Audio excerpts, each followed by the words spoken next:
Assalamualaikum warahmatullahi wabarakatuh. Halo Sobat Setia Fakta Kehidupan. Tidak lupa kami sampaikan salam sehat, salam sejahtera, semoga tercurah segala bentuk kebaikan dan juga kita semua dalam lindungannya. Seperti biasa, kita akan berbagi kisah dari yang unik, menarik, sampai bikin nangis. Mari kita simak kisahnya.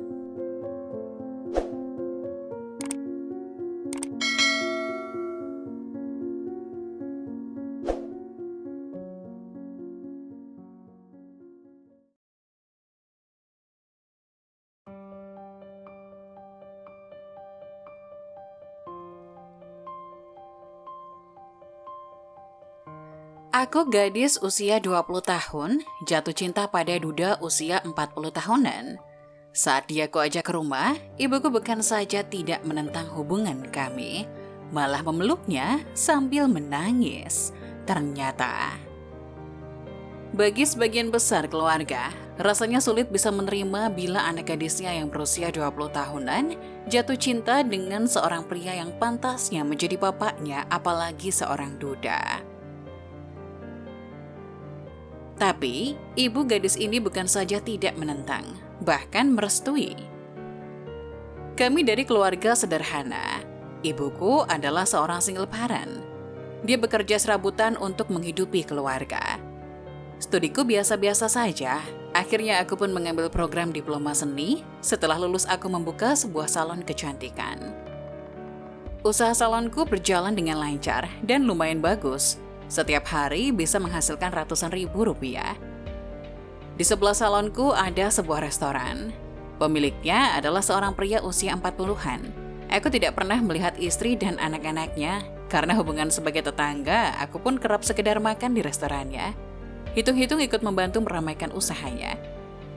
Lama-kelamaan, dan karena sering ke sana, akhirnya kami pun menjadi akrab. Kadang-kadang dia datang ke salonku memperkenalkan tamunya yang mau memotong rambut atau sekedar merapikan rambut. Suatu hari, kami minum-minum di restorannya. Mungkin karena pengaruh minuman, dia pun mabuk. Dalam keadaan setengah sadar, dia menceritakan tentang istri dan anak-anaknya. Ternyata putrinya telah meninggal saat berusia 5 tahun, sementara istrinya jatuh sakit sepeninggal putrinya. 3 tahun kemudian istrinya pun menyusul putrinya. Saya ikut merasa sedih, sekaligus simpati setelah mendengar cerita tentang keluarganya. Sejak itu, hubungan kami tiba-tiba saja mengalami perubahan yang unik. Dan pandanganku terhadapnya juga lain. Aku menjadi lebih sering ke restorannya, dan anehnya, kadang-kadang aku juga membantu merapikan restoran, menjahit bajunya, atau pekerjaan-pekerjaan sepele lainnya. Lambat laun hubungan kami semakin dekat, dan dia juga sangat baik serta perhatian sama aku. Di mataku dia adalah sosok pria dewasa yang berkarisma dan berpembawaan tenang. Perlahan-lahan timbul perasaan suka padanya. Dan kemudian kami pun sering bersama atau katakanlah mulai pacaran. Karena usianya lebih tua 20 tahun lebih, aku belum memberitahu ibu. Takut ibu menentangnya. Tapi beberapa waktu lalu kami memutuskan untuk menikah. Aku pun kemudian mengajaknya ke rumah untuk aku perkenalkan kepada ibu. Dan tidak peduli ibu setuju atau tidak, aku sudah siap dan bertekad menikah dengannya. Apa yang terjadi sungguh tak disangka. Ketika ibu melihatnya, ibu justru memeluknya dan menangis. Sontak hal itu pun membuat aku tercengang dan bengong. Lalu aku bertanya pada ibu, apa yang terjadi sebenarnya? Apa ibu mengenal dia sebelumnya? Akhirnya ibu pun bercerita tentang masa lalunya. Bertahun-tahun lalu, ibu mengajak adikku berperahu di taman bermain. Karena adikku terlalu nakal, sehingga tanpa sengaja jatuh ke sungai. Tepat pada saat itu, dia yang ketika itu juga sedang mengayuh perahu, melihat kejadian itu.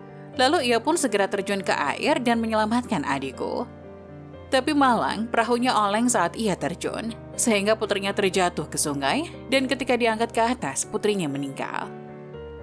Ibu menuturkan bahwa setelah peristiwa naas itu, ia selalu merasa bersalah dan ingin mengucapkan terima kasih. Tapi, ibu tidak tahu di mana pria yang telah menyelamatkan adikku, dan tak disangka bisa bertemu dalam suasana seperti ini. Aku cukup terkejut setelah mengetahuinya.